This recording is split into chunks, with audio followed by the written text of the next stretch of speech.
Chapter 6, Overcoming the Family Curse. Overcoming the family curse falls in line with destroying the invisible will. Remember the invisible will? That contract that parents basically leave for their children, that will that they leave. And kids don't even know it. They simply gain that contract by watching what their parents do their entire lives. Overcoming the family curse falls in line with destroying that. Family curses are literally and actually, there's nothing literal about this. Family curses are mental and physical hoodoo created by the constraints established by poor financial planning by foreparents, forebearers, forefathers. There has to be something 50-50 though. We can't blame our parents, grandparents, great-grandparents for our current situation because they learned it. Remember, this invisible will, it's handed down through generations. Those of us who haven't moved on from the family curse, we do have to do this, though. We have to honestly spend time looking in the mirror for the root of the problem. We have to look at ourselves, man.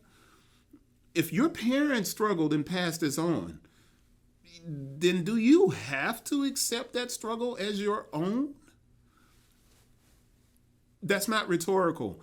You don't have to accept that as your own struggle. You don't have to. Unfortunately, it's an invisible contract and it's there. And it stains you. It breaks your spirit. And you don't even know why. Story. I went to a DMV here in Tennessee. I had to replace my driver's license from California with a Tennessee license, but I had a blemish. I had a speeding ticket on my record from 1990 while I was driving across country, changing duty stations in the U.S. Navy. On several occasions, I went to the DMV without a plan of action at all. Just kind of hoping that I'd be able to finish as long as I stayed positive. Now, I have to say, this is the 2000s, and I was watching the DVDs and reading these books on positive thinking. But I wasn't implementing like my 1 hour to wealth plan, my plan. It wasn't born yet. It wouldn't be born until 2011, like when I wrote this book, right? But I was being positive and I was trying very hard because I did have a tendency as a basketball coach and, as a small business person, as a college professor who left a job, all this different stuff. I did have a history of kind of just flying off the handle and being mad a lot. So here I am going to the DMV and attempting to handle this blemish, this, speeding ticket, and deal with a group of people who work in the DMV. And those people deal with over 100 customers per day. If you stop and you look at the DMV as a customer service business, it's important to understand how customer service is one of the most thankless jobs for any service industry. The problems encountered in that field range from dealing with disgruntled parents to listening to complaints from know-it-all applicants. So understandably, walking into the DMV without a plan at all, I didn't get an appointment or anything. I put myself at a disadvantage by going there without a plan, without an appointment. But I refuse to be pessimistic and negative. And regardless of the outcome of that trip, my plan was to deal with it however it happened. But this is the problem. When you don't plan, you don't get information ahead of time to prepare yourself. And yeah, this is a lesson here that doesn't have a lot to do with the process of breaking these kind of family curses, right? But when you don't plan, man, it presents a problem immediately, even in something so simple as going to the DMV.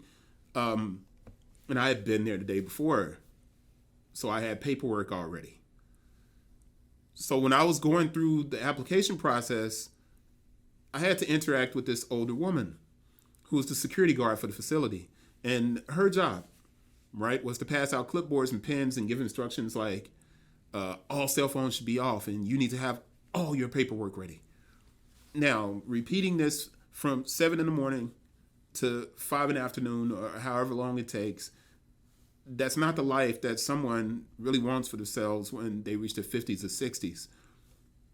Which, you know, for me, it was kind of obvious she was an older lady. So I wanted to be respectful and all of that good stuff. But as I made it to the front of the line, right, standing there, the line was outside of the building, all this kind of stuff. It was just a really, really slow process. I was still wearing my happy face because I've been practicing. I was being optimistic. I was overly cordial.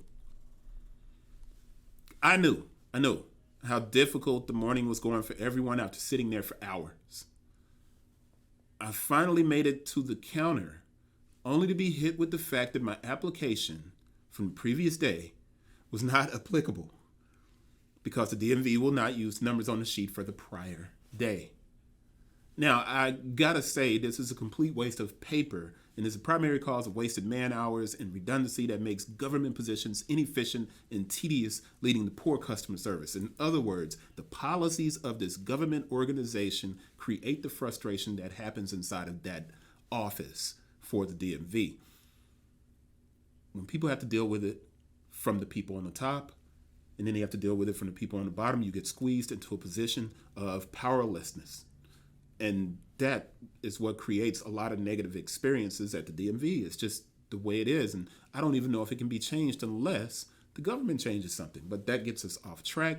You get what I'm saying? I was cool with the idea of completing a new form. I didn't have a choice. I had to be. But I continued to be optimistic. I even made this statement. I'm ready for this. It shouldn't be that difficult. It should be a breeze. And I say this to the security lady because I'm smiling. I'm being overly cordial. Now, the security lady and the lady working the counter, they both laugh in this sarcastic tone and they roll their eyes. So me, trying to stay positive because I don't want to snap, things should always be easy. As long as you plan and things typically work out. Remember, I hadn't planned. Both of those ladies looked at me like I was the scum of the earth. The security lady replies, "Things don't work like that." And I'm like, huh? "Welcome to the real world," she finishes. Why me having to go through a struggle gave her satisfaction, I have no idea, man. But this is what I say. What's that supposed to mean? Things go fine as long as everyone works together and stay positive, and things will go fine. That ain't the real world. Well, I'm an optimist. Now, by this time, I learned that I have to pay a fee to the court in Arizona for a 17-year-old blemish. I say, oh well, I should be able to take care of this pretty quickly. "Welcome to the real world," the older lady says with a smile. I look at her. I'm on the verge of exploding. I say loud enough for everybody in here to, in the DMV to hear, the real world is what you make it. If you're negative, then all you ever get is bad. And that's tempered. That's me calm. And I continue. Your life experience has obviously been one without faith. Are you a Christian? And I know this will get to the core of some problems, and it's antagonistic on my part. I didn't have to do this. I do it because I still have a lot of frustration of my own. But I also ask this because I know it's Memphis and I can get away with asking that, and most people here are Christian. They're basically these Bible-toting, hooray for Jesus stand-up Christians. And the lady says, yes, but you ain't in the real world. Now, everyone in the DMV is listening now and it's turning into this big scene. And I'm frustrated. But I'm like, you know what? I got an opportunity here. So I talk even louder. Now, I'm not yelling and screaming, but I'm loud. If you were a real Christian, you wouldn't be so negative and you would have a better outlook on life. I may not have lived as long as you, but I've been through a war, deaths of friends and family, and I'm still here. I'm doing well. I feel all right. Life is great. But you, all you have to say is, welcome to the real world? I can't let you get me down to bring everybody up in here down.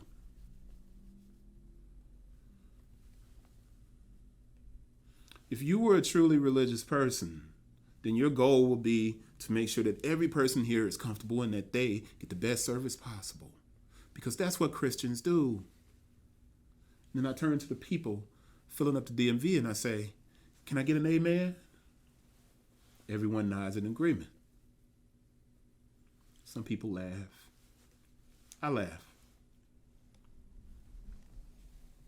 The security lady, she's jaded. She's angry. She's frustrated. She's tired. Her wisdom. Welcome to the real world. She's passing that on to the next generation in her family. When she gets home, what is she? When someone comes to the house, what is she? I don't know, I can't say. But if that's the energy she's carrying here, with people she doesn't know, people who you're comfortable with, you're probably even more negative. That lady's negative energy is staining the light of every young person about to get their damn driver's license. It's staining the light of all the older people in there who are renewing. The lady behind the counter, she's looking at me. She's quiet for a long time. The security lady is standing there and she's feeling like, yeah. I finally get the word that I have to take care of the Arizona case. And I get ready to leave the building before I leave because I'm pissed. I say, calm. Everything will be okay. I'll be back. Stay positive. And I don't do that with love. I don't do that with care. I do that out of spite. Somewhere in my own history, I have frustration. I know this. I haven't begun to work on myself. But because I say this with spite, it's equally as negative as what this lady has done to me, as much as I'm trying to make it positive. You get what I'm saying?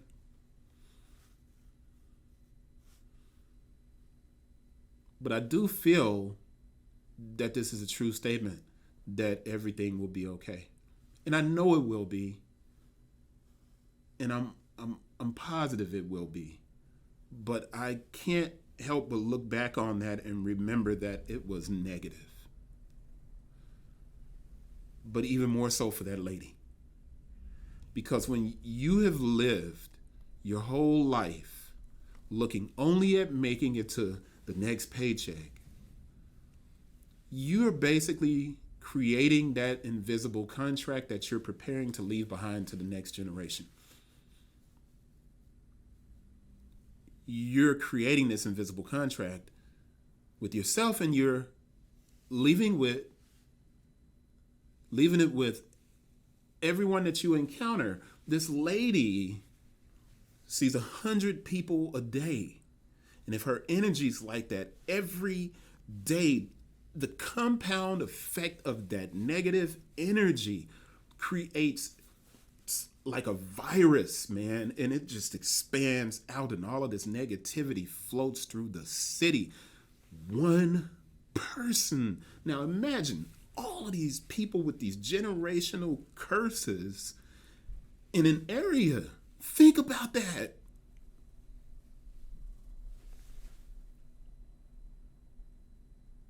The negativity generated by your lack of planning for greatness while working, your everyday job prepares you for failure, but that's rooted in your generational curse. You are on your way to doing nothing when you're not happy and content with your job or career. You become a negative person. If you want to become wealthy, remember, this isn't about money, wealthy.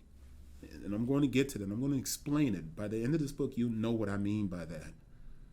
You don't have any other choice but to break the cycle by becoming passionate about something. And you need to figure out how to implement a plan of action. I should not have gone to that DMV without setting an appointment, without understanding. It's my fault. I created all of this. But that negative energy, that compounded the problem. It came from outside of me. When you look into your family history, if you have to get counseling or whatever it is, do it. Don't allow old family curses to remain a force in your existence. Take your family curse, turn it on its head, stuff it into a box, man. A big box, put a spring underneath it if you have to. I don't care. Stuff it in a box, stand on it, and make it your launch pad for success. Explode away from that negative stuff in that box. Pack it in. Understand it, but get rid of it. Get rid of these generational curses. If you don't, I don't care what I tell you throughout the rest of these chapters, it doesn't matter. Find your launch pad for success. Work on it. Get rid of those generational curses.